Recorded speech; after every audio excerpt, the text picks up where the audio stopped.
agent needs assistance. No, it's not fair! It's not fair! Oh.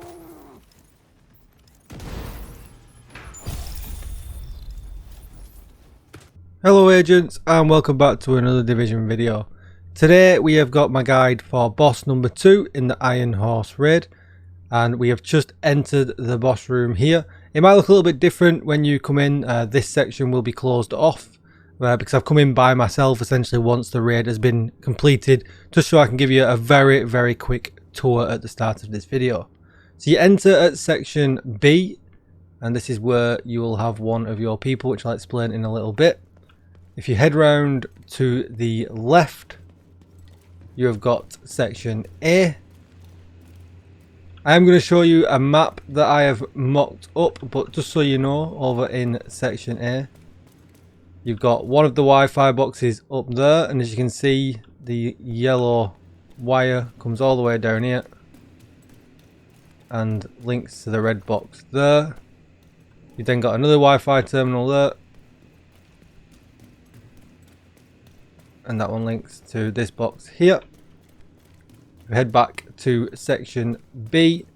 You can see there's a Wi-Fi terminal there that followed around, links to this box here. One here, and that links to the box upstairs. And then last but not least, we'll head over to section C, which is here. And as you can see, there's a terminal there, and this one's really easy. You can just shoot it. You can just about see it on the wall there. And then also we've got one here, and that's just in the office, just over here. Spawn points, we've got one there, and you've got that door there. For C, here is your water pressure.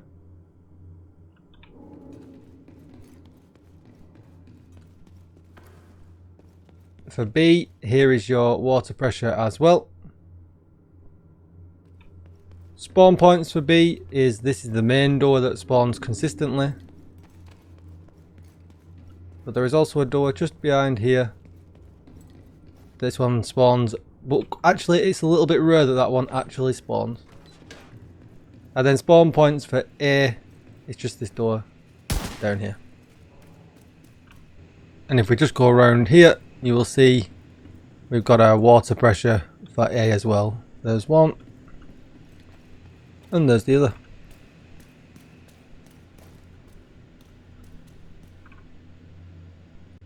So this is our map. I've drawn this up. Hopefully you can understand it.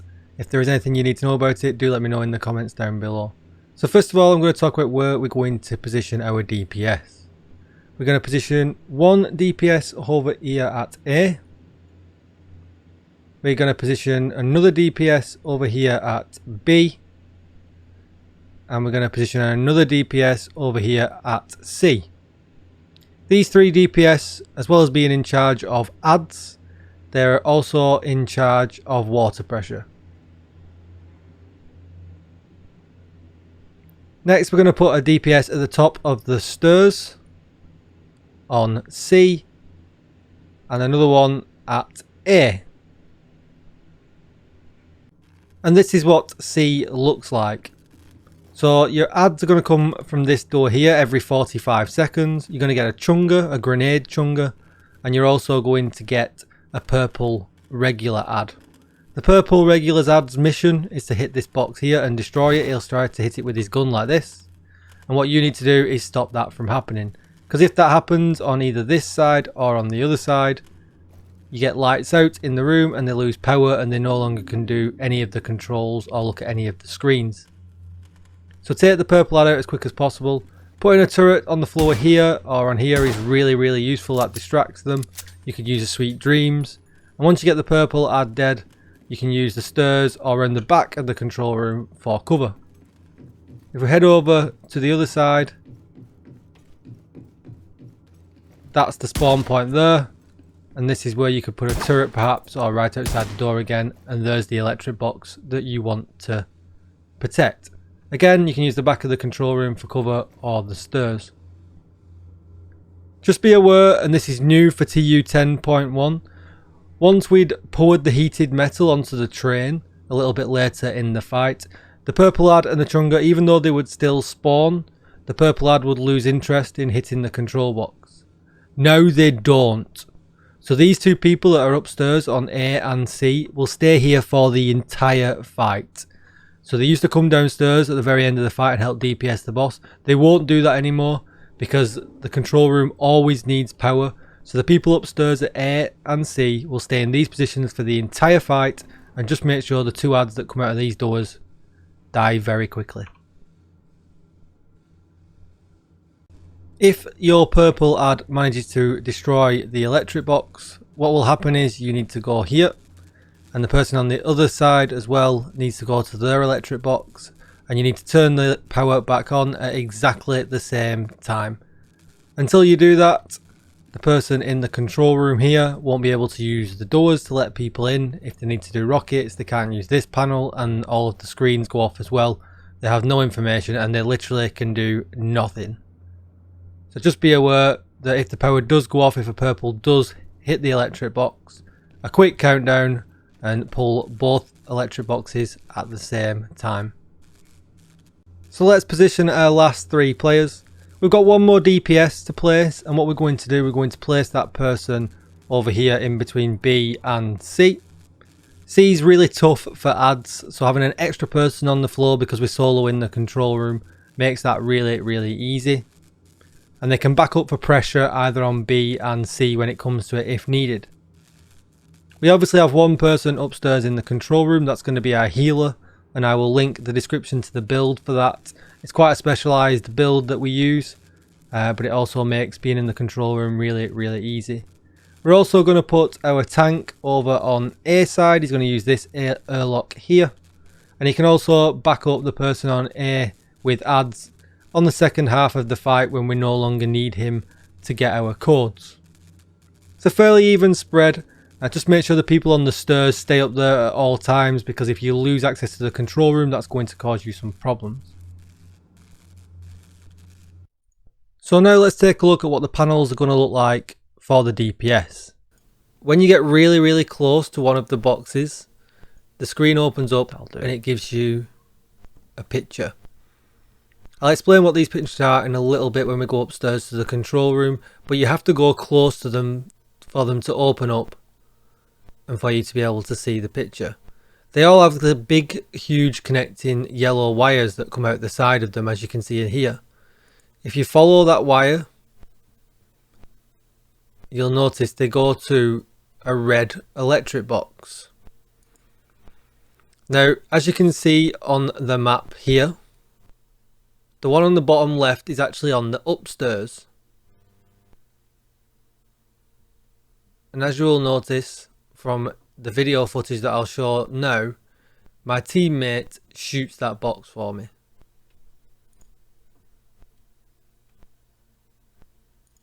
And there we go, he shot the box. If you want to see that without my teammate shooting it, you'll see here I go to the panel, it's full cup on a hook. I do get interrupted by bad guys for a second.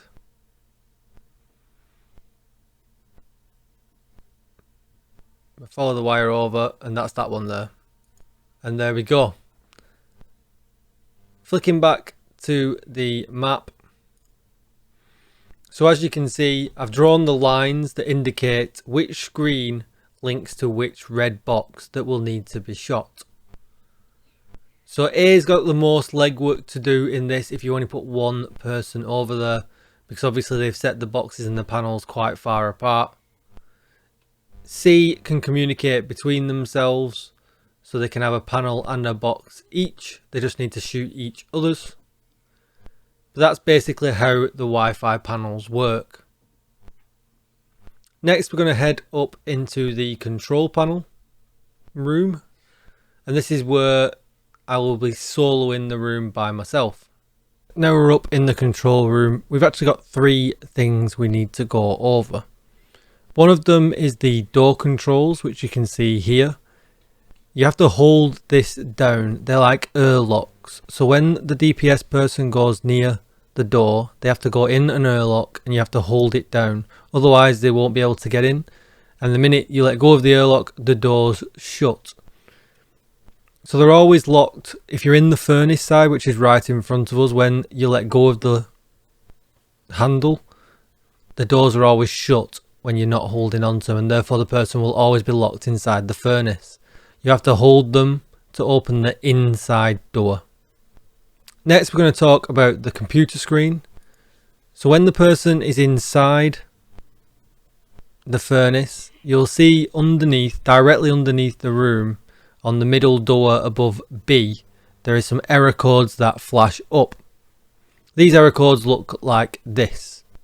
They scroll, so they're not always really easy to see. And this picture, I don't know where this picture came from, so please do let me know in the comments so I can give credit to whoever made this picture. I got it sent to me in a DM, so I don't know who to credit. So if there is someone to credit for this picture, please do let me know. But they get the error code flashing up on the screen inside the furnace room, and it's the job of the tank to call that out. I'll link a tank build that has hazard protection and everything needed in my description down below. When they call it out, all they have to do is call out the very first letter, and as you can see written on this picture, the person has named it F, P, C, R, M and numbers. That literally then tells us which screen we need to look at. So I'll put both screens up now so that you can see how this works. So as you can see now, with both pictures on your screen in game and the cheat sheet I like to call it, the top left screen is always F, the top middle is always P, the top right is always C, and so on and so on. So you can see how the error codes with the missing letters link up to the full error codes in the screens in front of us. So if the person down in the furnace room calls F, P, C, R, M or numbers, we know straight away which screen to look at. So if they called M in this case, it would be empty cup on a hook. If they called F, it would be 2 cups on 2 hooks. The letter positioning never changes, and that's why this is such a shortcut. Once you can understand that part, the bottom right is always #45 when it scrolls, so you know if they shout numbers, you know it's always going to be the bottom right screen. So it just makes it a little bit quicker. You're only having to communicate one letter, and the screens for them letters always stay the same. F, P, C, R, M, numbers. Hopefully that's clear. Any questions, do ask me down below. Next, we're going to talk about water pressure. And this is what the gauge looks like in the control room.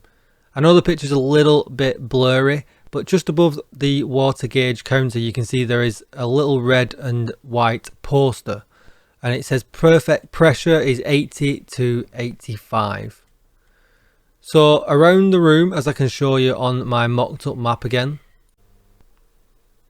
as you can see, there's 3 blue sections, and this is where you'll find the water pressure gauges.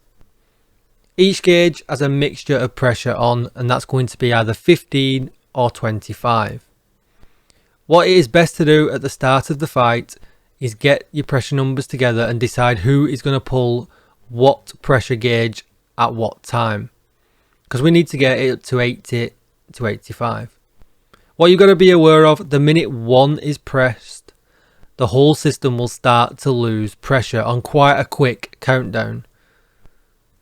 And you can't go over 100. If you go over 100, it busts the system. So for instance, if you've got 3 25s dotted around the room, you could do 3 25s and a 15 between A, B and C's DPS. It will be too much, but it's not going to go over 100. And it gives the person in the control room a second or two just waiting to pull the handle upstairs to add the pressure to the gun in the room. When I say gun in the room, I mean there's like a water blaster in the room that we'll need to use a little bit later on in the fight. But very important at the start of the fight, you know, get yourselves together, get the pressures wrote down, decide who's pulling what on A, who's pulling what on B and who's pulling what on C. It makes the last part where you're under a little bit of pressure really, really quick and really, really easy.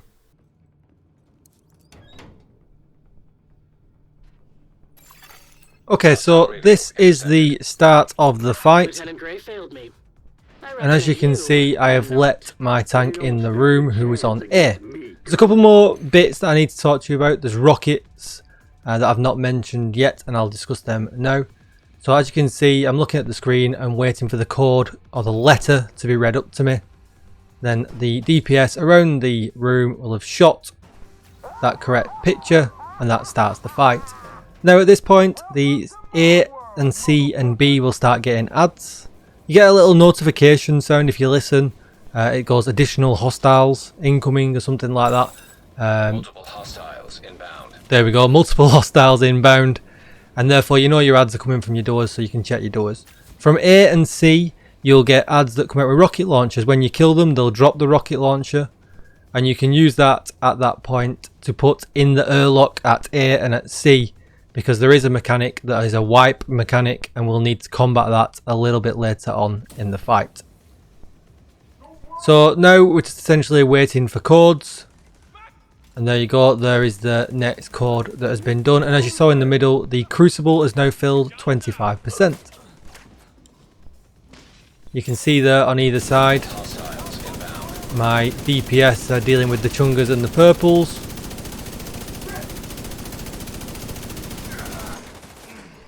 And obviously once the doors shut up, which they will do in a little bit, I have no need to worry about any of them. The codes are up again.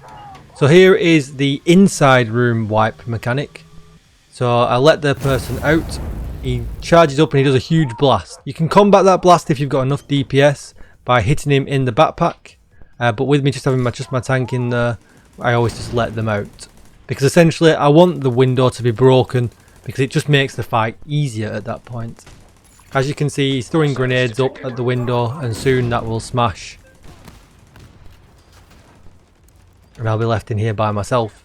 So it's almost time for another code. We're 50% full now. I'll let my tank back in at A.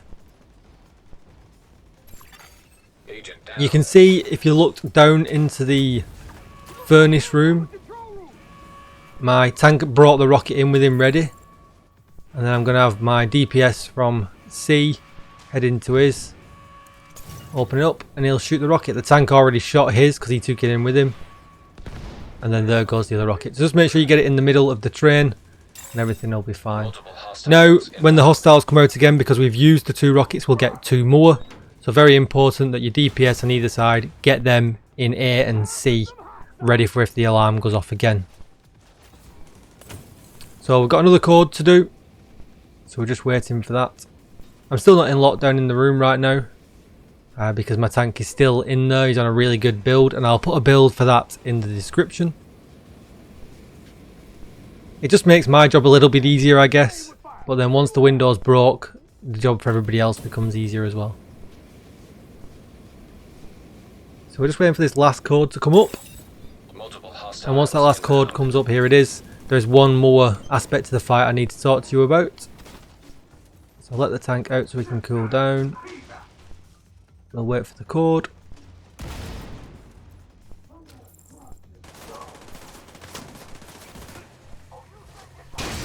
And there you go, he's brought the window, the doors come down, and now I'm in here all by myself. You'll notice at the top left I now have a temperature gauge, and once I get too hot I'll consistently start to lose life. And that's where this build comes in. I'll be able to withstand being in there by myself. The last code got done and the crucible is now 100%, so we're going to press this middle button. It will raise the crucible, but it'll get blocked on the track. It'll get blocked 3 times, and all you need to do is get somebody, either your tank or a DPS if they're free, because it's quicker with a DPS doing it, to shoot the blocker. They don't have to come out of the airlock, they can just sit in the airlock. As you can watch this now. We've got rockets at the same time, so we'll stop everything at this point, do your rockets because it's the wipe mechanic. There's one. Head to it. And there's my other rocket.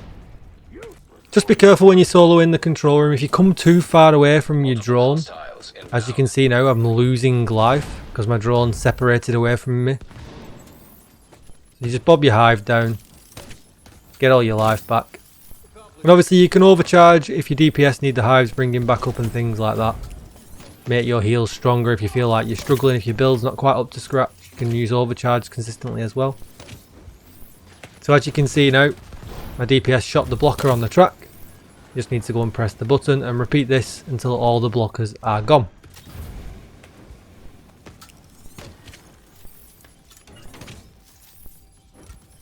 You can get this part done really quickly if you use a DPS to do it, rather than the tank. And it just makes the fight really quick at this point. As long as you're comfortable managing your skills up in the control room, you'll be absolutely fine. Now you can put 2 healers up in the control room if you really want to, and they can alternate skills. But then that way you would lose a DPS down on the floor.